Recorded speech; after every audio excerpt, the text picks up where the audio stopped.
It was 2:47 a.m. when Rocky called. No greeting, just breathing. Ragged, uneven, like someone trying to swallow a confession. I was awake, always awake at that hour, reviewing the next day's reports, the house dim except for the low hum of the refrigerator. "John," he said, finally, "something's happened." I could tell by the tone he wasn't drunk this time. It was the kind of voice that came after all the chaos burned out, when a man faces what's left of himself. "Where are you?" I asked. He hesitated. A wet silence filled the line. Then, "At her place." That's when I felt it, the faint tremor that starts somewhere behind the ribs, where discipline can't reach. Her place. He didn't need to say her name, I already knew. I sat there, in the pale kitchen light, staring at the condensation sliding down my water glass.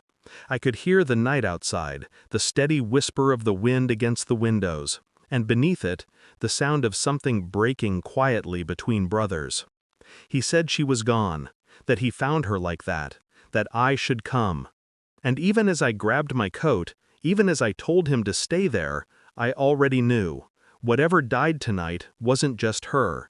It was the lie between us. Rocky had always been chaos dressed in charm, the kind of man people forgave too easily. I built walls, he built stories, and somewhere in between those walls and stories, there was her, Claire. I met her through him, years ago. She was supposed to be temporary, like all his phases. But she wasn't. She lingered. She looked at me differently, too long, too knowingly. And then one night, when he disappeared for weeks chasing another doomed dream, she came to me. Broken, apologetic, needing someone stable. I told myself I was only helping, that it was compassion, that I could keep it contained. But truth doesn't stay buried, it waits. And now, standing in her living room, I saw what was left of her. Cold, still, empty eyes fixed toward nothing. Rocky was kneeling beside her, blood on his sleeves. "I didn't touch her, John," he said. "I swear." I nodded, because that's what brothers do. But behind the nod was a different thought, one I wouldn't say aloud. If not you, then who? And somewhere beneath that, a darker one. Or was it me? The police called it an overdose. Routine. No signs of struggle. Rocky was cleared within hours.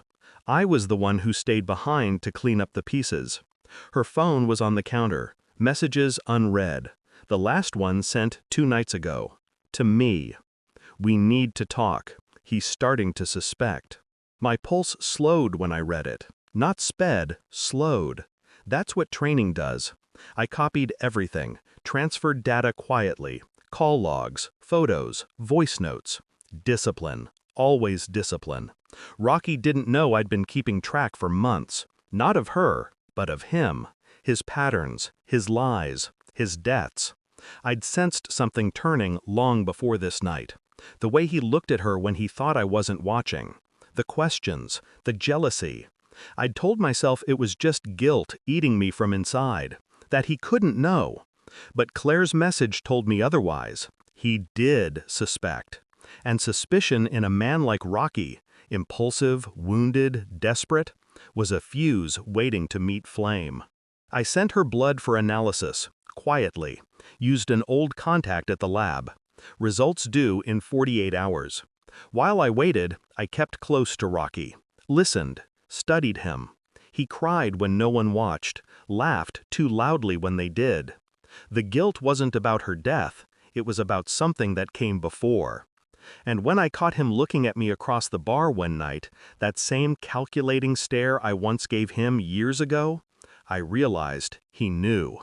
But the difference was, I'd already set the trap. The report arrived sealed in a plain envelope, just numbers and facts, no emotion. I preferred it that way. Her tox screen was clean, no overdose, no drugs, only traces of sedation, administered before death. And the DNA under her nails? His. When I went to him, he was sitting on our father's old porch, smoking like the world still owed him time. I handed him the envelope. "What's this?" he asked. "Proof," I said. He opened it, read once, then again. His lips parted, but no sound came. She attacked me, he stammered. I didn't answer. I just watched. Calm. Let the silence choke him. His face twisted, desperate.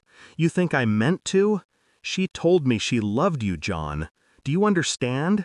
You! I felt nothing. No rage, no pity. Just the quiet collapse of everything that used to be sacred. I stepped closer. So that's why you killed her.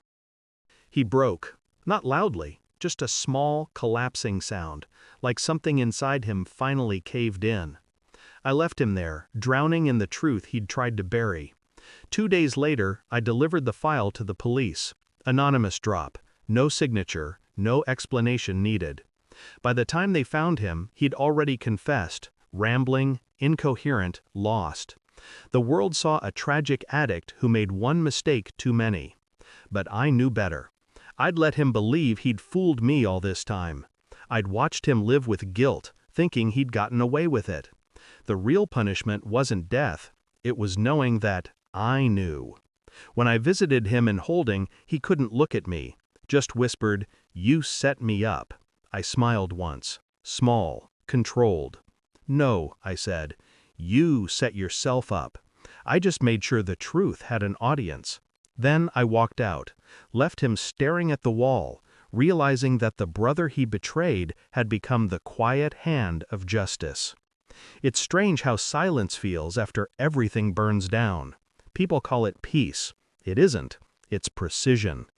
I moved out of the city, stopped taking calls, started sleeping again, though not deeply. Sometimes I hear his voice in my dreams, sometimes hers, but mostly it's just quiet. I used to think discipline meant control. Now I know it means survival. Rocky taught me that. So did she. In the end, neither of them understood. I don't forgive. I simply endure. And when the world asks where my brother went, I tell them the truth. He finally learned how to be like me. Silent, still, gone.